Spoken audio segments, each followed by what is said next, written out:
President Grissom, ministers, ambassadors, senators, dear colleagues. I'm very honored to speak before this esteemed group today, and I'm even more delighted to talk about Alaska. There's incredible amount of work that's been going on in Alaska through collaboration with many other nations.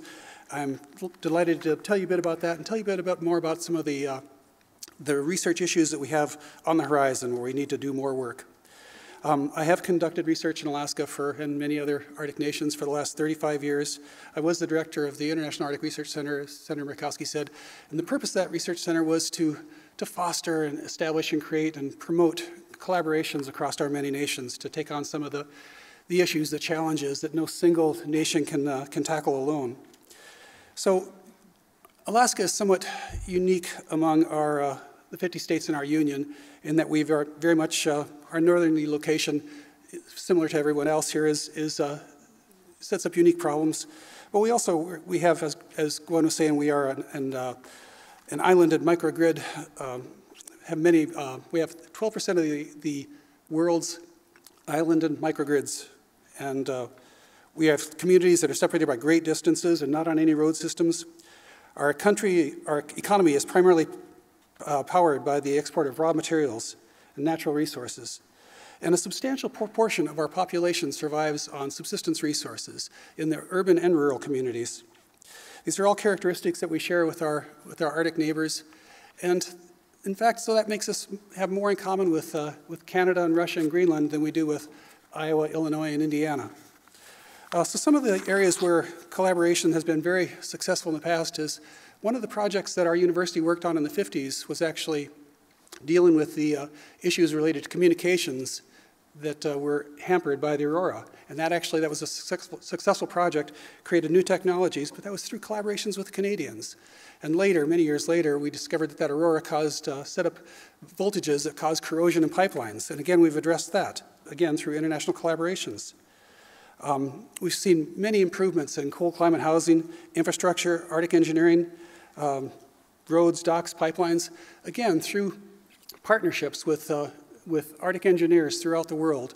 It's taken on some of the huge challenges that make life in the Arctic more difficult, but also come up with ways that through technology, through design, that we can make these more efficient, more capable, more livable. Through these partnerships, we've taken on foundations in permafrost, permafrost hydrology, and even ice road construction, which is certainly not a problem for Iowa or in Illinois. Despite these accomplishments, we can do better. The areas where we still struggle and international collaboration is sorely needed are areas where, well, for example, fresh water and sanitation. Many of our rural communities are somewhat like third world nations, and it's not because of lack of investment, it's just because of the harsh conditions and the technical issues are so tremendous there and so difficult. So it's difficult in these very small communities to install very technical systems and expect them to operate without highly skilled technical oversight. We still have tremendous healthcare disparities between our urban and rural areas.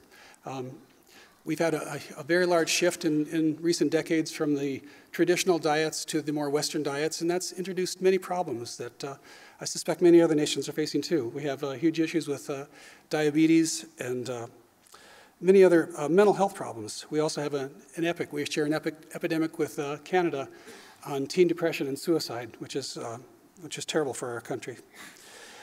Drugs are crossing our borders at unprecedented rates, and this is not just an enforcement issue, this is a research issue. We have to come up with better ways of detecting and preventing this transport of illegal drugs. And as Brian was saying, cruise ships are, with thousands of passengers are now making expeditions through our waters. And as the Senator Sergei Kilsiak said this morning, there are very, very limited search and rescue capabilities in the Arctic. And if we have a problem, if we have a large cruise ship with 5,000 passengers runs aground somewhere in the Arctic, what are we going to do with these people? How are we going to get them off the ship? After we get them off, what are we going to take? Where are we going to take them? How are we going to take care of them? Again, that's a research problem. Transpolar shipping brings great promise of more profits for industry, but also greater threats to our nations with respect chemical spills and oil spills. We've worked extensively with Norway for the last several decades trying to address how we can do a better job with oil recovery in ice-covered waters. It remains a huge challenge, but it's something that we are making progress on. So I guess what I would like to say is that we in Alaska very much appreciate and value the collaborations, the partnerships that we've had with all our nations, with all the Arctic nations. We think that the challenges before us are tremendous, but I think with the continued partnership, we will take these on.